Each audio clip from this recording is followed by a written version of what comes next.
আরব্য সাম্রাজ্যবাদ অর্থাৎ ইসলামের কোরআন ও হাদিসের নোংরা নৃশংস জিহাদের শিক্ষা। আমি ডক্টর জয়ন্ত দত্ত, MS, হিন্দু জাগরণ সমিতি থেকে বলছি যে হিন্দুরা জাগো, হিন্দুরা এক হও, একজোট হও।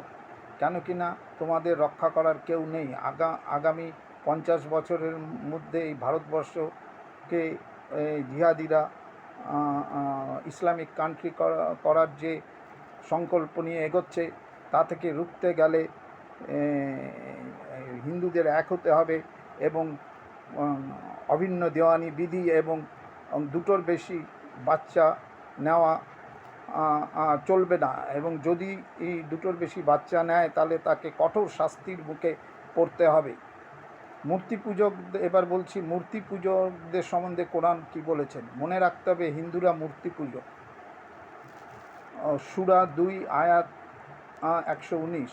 আর তোমরা মুসলমানরা তাদের অমুসলমানদের সঙ্গে যুদ্ধ করতে থাকো যতক্ষণ না ধর্মদ্রোহিতা, ইসলাম বিরোধিতা দূর হয় এবং আল্লাহর দ্বীন ইসলাম প্রতিষ্ঠিত না হয়। মন্তব্য: এই আয়াতের অর্থ, যতক্ষণ না সারা পৃথিবীর সমস্ত মানুষ ইসলাম ধর্ম গ্রহণ করে, একজনও অমুসলমান পৃথিবীতে বেঁচে থাকবে, ততক্ষণ অমুসলমানদের বিরুদ্ধে যুদ্ধ চালিয়ে যেতে হবে, যাকে মুসলমানরা জিহাদ বলে। আর এটাই ওরা সারা পৃথিবী জুড়ে করছে, অমুসলমানরা যাকে সন্ত্রাসবাদ বলেছে। সূরা 9 আয়াত 33।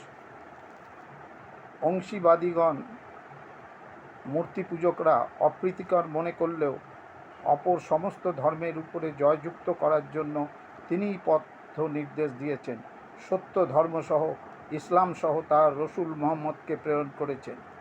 এই আয়াতের দ্বারা অন্য ধর্মের সঙ্গে ইসলামের সহাবস্থান অসম্ভব ঘোষণা করা হয়েছে।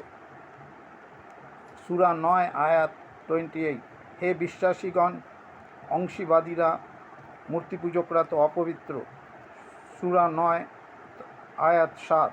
আল্লাহ ও তার রসুলের নিকট অংশীবাদী চুক্তি কি করে বলবৎ থাকবে? মূর্তি পূজকদের সাথে চুক্তির কোনো মূল্য নেই ইসলামে। এই কারণে পাকিস্তানের সাথে ভারতের কোনো চুক্তি করার কোনো মূল্য নেই। তাছাড়া অমুসলমানদের সাথে সন্ধির প্রস্তাব করাও মুসলমানদের নিষিদ্ধ। সূরা 21 আয়াত 98 থেকে 100। তোমরা মূর্তি পূজকরা আল্লাহর পরিবর্তে যাদের উপাসনা করো অর্থাৎ দেবদেবীর, সেগুলো তো জাহান্নামের ইন্ধন। তোমরাই ওতে প্রবেশ করবে। যদি ওরা দেবদেবীরা উপাস্য হতো তাহলে জাহান্নামে প্রবেশ করতো না। এরা সকলেই ওতে চিরকাল থাকবে।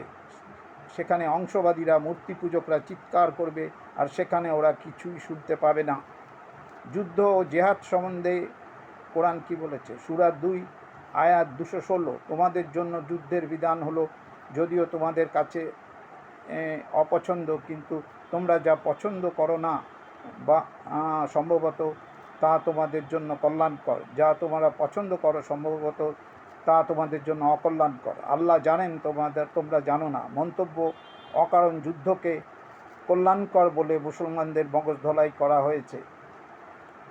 সূরা 8 আয়াত 12 থেকে 14। যারা ইসলামে অবিশ্বাস করে তাদের হৃদয়ে ভীতির সঞ্চার করব, সুতরাং তাদের স্কন্ধে ও সর্বাঙ্গে আঘাত করো, যে কারণে তারা আল্লাহ ও রসুলের বিরোধিতা করে, এবং যে আল্লাহ ও রসুলের বিরোধিতা করবে নিশ্চয়ই আল্লাহ শাস্তিদানে কঠোর। সুতরাং এর আস্বাদ গ্রহণ করো, এবং অবিশ্বাসদের জন্য রয়েছে নরকের শাস্তি। এই আয়াতের দ্বারা অমুসলমানদের সন্ত্রাসবাদী কার্যকলাপ করতে মুসলমানদের বিধান দেওয়া হয়েছে। নমস্কার, আজকে এই পর্যন্তই থাক।